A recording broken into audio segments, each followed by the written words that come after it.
अस्सलाम वालेकुम स्टूडेंट्स। आज हम विटामिन ए के बारे में पढ़ेंगे। विटामिन ए, उसके यूजेस, उसकी डेफिशिएंसी, उसकी टॉक्सिसिटी, अगर हम एक्सेस अमाउंट में यूज़ कर लें, उसका पूरा मेकनिज़म। सबसे पहले विटामिन ए के यूजेस क्या हैं, उसके बाद हम सोर्सेज पे आएंगे कि हमें विटामिन ए नेसेसरी क्यों है। सबसे पहले vitamin A which is necessary for our skin, मतलब एपिथेलियल जो हमारी एपिथीलियम है, वहाँ पे केराटिन की प्रोटीन, केराटिन जो प्रोटीन है उसे बनाने में और डिफरेंट टाइप ऑफ प्रोटीन्स बनाने में इस रोल प्ले करता है। हमारी स्किन को मेंटेनेंस रखने में रोल प्ले करता है। और सबसे जो मेन रोल है वो इसका ये है कि ये हमारे विजन प्रोसेस के लिए बहुत इम्पोर्टेंट है, फॉर विजन।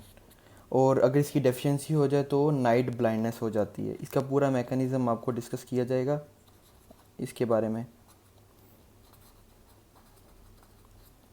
और इसके बाद क्या होता है कि ये म्यूकस प्रोडक्शन के लिए भी रोल प्ले करता है।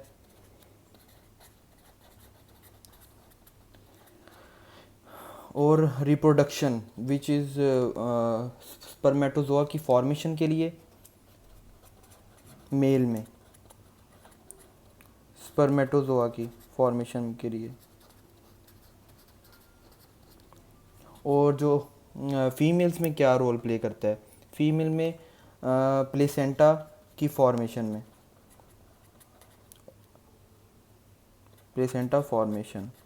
अगर इसकी एक्सेस अमाउंट यूज़ कर ली जाए या इसकी डेफिशिएंसी हो जाए तो प्लेसेंटा डीजनरेट होने के चांसेस होते हैं। So vitamin A can be taken all the female of the child bearing age retinoic acid they have to confirm either she is pregnant or not. और पहले उन्हें, अगर वो प्रेग्नेंट हैं तो उन्हें नॉर्मल अमाउंट दी जाती है विटामिन ए की, ना एक्सेस हो ना ज़्यादा हो ना कम हो, ताकि प्लेसेंटा फॉर्मेशन डिस्ट्रॉय ना हो जाए। मतलब ट्रोफोब्लास्ट की फॉर्मेशन के लिए भी रोल प्ले करता है। एंड ये तो इसके सारे रोल हो गए कि ये हमारी ग्रोथ के लिए, डिम लाइट में विजन के लिए, मेंटेनेंस ऑफ हेल्दी स्किन के लिए, ये सब इसके रोल हैं। अब इसका मैकेनिज़्म क्या है, अब हम मैकेनिज़्म पे आते हैं। So let's start mechanism. Mechanism इसका ये है कि हम इसके सोर्सेज क्या क्या हैं। पहले तो सोर्सेज पे आते हैं कि हम meat, egg, butter, vegetables, green vegetables, carrot वगैरह से ऑब्टेन कर सकते हैं। ठीक है, ये हमारा स्टमक है। तो यहाँ से अगर हम beta carotenes,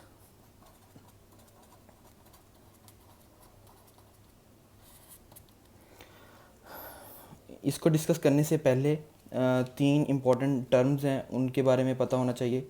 retinol, retinol, retinal. Students, ये रेटिनल है, ये रेटिनोइक एसिड है। रेटिनोल में क्या है, रेटिनोल में जो अल्कोहल आ गया, एक रिंग स्ट्रक्चर में अगर अल्कोहल हम डाल दें तो रेटिनोल बन जाएगा।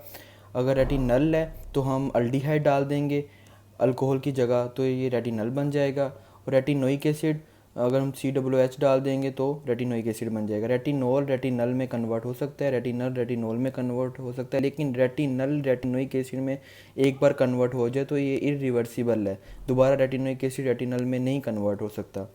और रेटिनोइक एसिड जो एनिमल्स हैं, अगर हम रेटिनोइक एसिड ही उसे दे दें फॉर एग्ज़ाम्पल, तो उसमें फर्टिलिटी हो जाएगी, फर्टाइल हो जाएगा। और मतलब रिप्रोडक्टिव वे में ये रिस्पॉन्स नहीं करता रेटिनोइक एसिड, ये दोनों रिस्पॉन्स करते हैं। और विजुअल में मतलब उसे एक तो ब्लाइंडनेस हो जाएगी, दूसरा रिप्रोडक्टिव सिस्टम उसका ख़त्म हो जाएगा।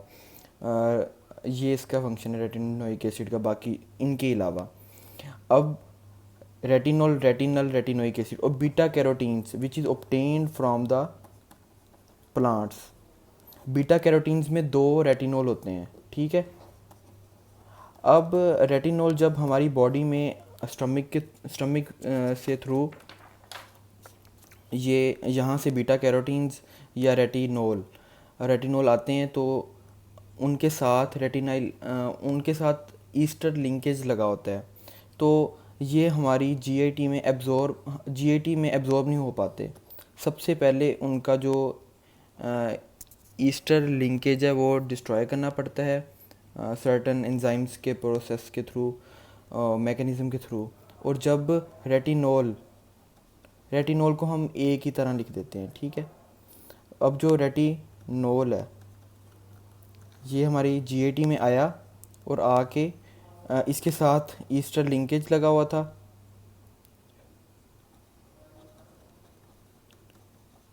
तो इसे डिस्ट्रॉय किया गया ताकि हमारी जो जीआईटी से एब्जॉर्ब कर ले, और यहाँ पे आ गया retinol.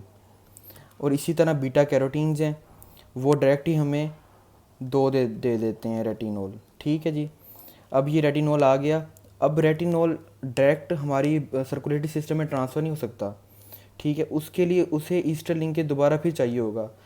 Then retinol will be री ईस्टरिफिकेशन होगी, और दोबारा ईस्टर लिंकेज लगेगा रेटिनोल पे, तब जाके हमारे सर्कुलेटरी सिस्टम में आएगा और फिर जाके ये लीवर में जाएगा।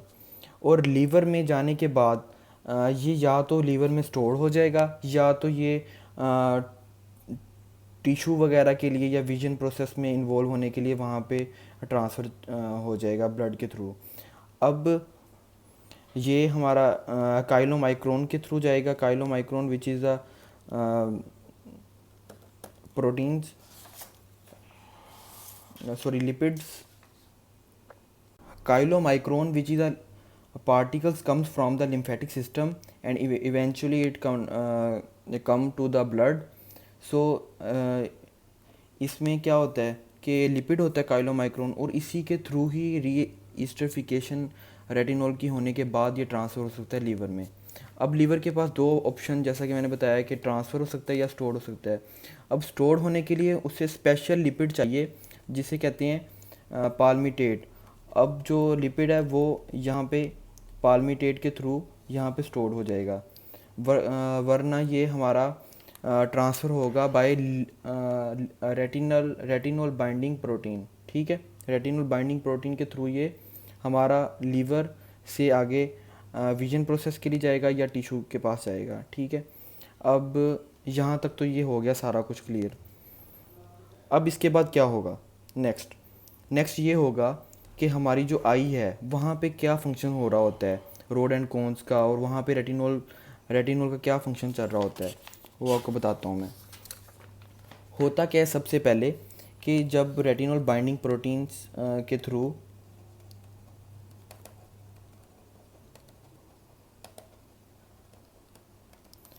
अब जो रेटिनोल है, रेटिनोल यहाँ पे स्पेशल रिसेप्टर पड़े होते हैं, ठीक है। यहाँ स्पेशल रिसेप्टर पड़े होते हैं, वो इसे एक्टिवेट करते हैं, ठीक है। जब एक्टिवेट होने के थ्रू ये यहाँ पे रेटिनोल जो है ये ऑल ट्रांस बन जाता है, ठीक है। और ऑल ट्रांस से ये कन्वर्ट होता है रेटिनल में, और फिर रेटिनल में से कन्वर्ट होने के बाद ये 11 सिस रेटिनल बन जाता है।